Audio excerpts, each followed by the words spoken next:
កបូជាមាឃបូជាជាពិធីបុណ្យសំខាន់មួយនៅក្នុងព្រះពុទ្ធសាសនាក្នុងចំណោមពិធីបុណ្យសំខាន់ផ្សេងទៀតដូចជាវិសាខបូជាអាសាฬហបូជាបុណ្យបវារណាចេញវស្សាជាដើមមាឃបូជា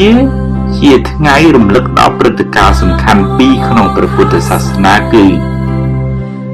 ទី1ការធ្វើសន្និបាតសង្ឃរបស់ព្រះសម្មាសម្ពុទ្ធដើម្បីប្រកាសពីគោលការណ៍អប់រំរបស់ព្រះពុទ្ធសាសនានិងទី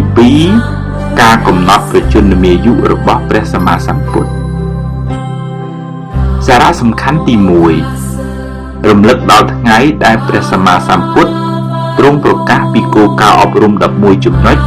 របស់ព្រះពុទ្ធសាសនាឬម្យ៉ាងទៀតលោកហៅថាធម្មនុញ្ញរបស់ព្រះពុទ្ធសាសនាក្រោយពេលដែលព្រះអង្គបានត្រាស់ដឹងបាន9ខែនៅឆ្នាំ588មុនគ្រិស្តសករាជក្នុងថ្ងៃ15កើតខែមីនាអ្នកចូលរួមអង្គសន្និបាតលើកដំបូងនេះជាព្រះសង្ឃចំនួន1250អង្គ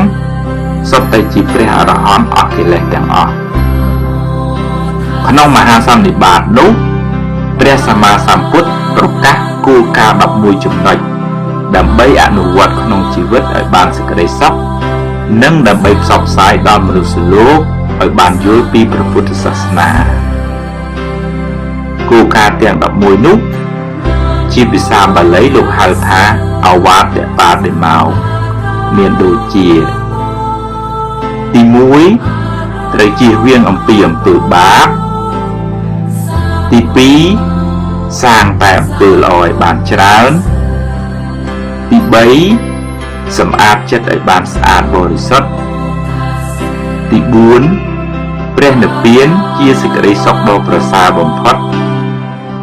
ទី5ការអត់ធន់ជាគុណធម៌ដ៏ប្រសើរទី6មិនត្រូវបៀតបៀនជីវិតគេទី7បរិភោគអាហារឲ្យល្មមប្រមាណទី8រៀនរស់នៅក្នុងកន្លែងស្ងប់ស្ងាត់ទី9ព្យាយាមធ្វើសមាធិចម្រើនវិបស្សនាអប់រំចិត្តទី10មិនត្រូវប្រមាថមើលងាយបៀតបៀនគេនិងទី11ត្រូវគោរពច្បាប់និងវិន័យរបស់ខ្លួនឲ្យបានខ្ជាប់ខ្ជួនការអនុវត្តតាមគោលការណ៍ទាំង11ប្រការនេះនឹងធ្វើឲ្យបុគ្គលខ្លួនឯងក្រុមគ្រួសារនិងសង្គមទទួលបានភាពសុខដុមរមនាសន្តិភាពផ្លូវកាយផ្លូវចិត្តនិងជាទីបំផុតនឹងបានដល់នៅព្រះនិព្វានចំណែកសារៈសំខាន់ទី2គឺជាថ្ងៃដែលព្រះសម្មាសម្ពុទ្ធកំណត់ប្រជញ្ញត្រូវបរិនិព្វានដោយវ័យរបស់ព្រះអង្គចាស់ជរាណាស់ទៅហើយនិងដោយការអារាធនាពីមាផងពេលព្រះអង្គកំណត់ពេលបរិនិព្វានក្នុងប្រជញ្ញ80ព្រះវស្សាព្រះអង្គកំណត់យកថ្ងៃ15កើតខែវិសាខជាថ្ងៃបរិនិព្វានរបស់ព្រះអង្គគឺបន្ទាប់ពី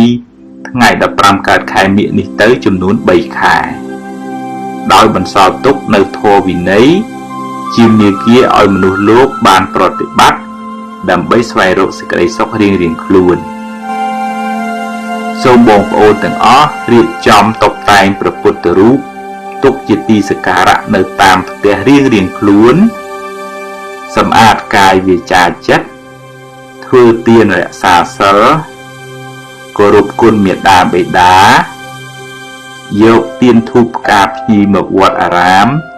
សូត្រធម៌ថ្វាយផ្កាបូជាដល់ព្រះរតនត្រ័យបំពេញសេចក្តីល្អ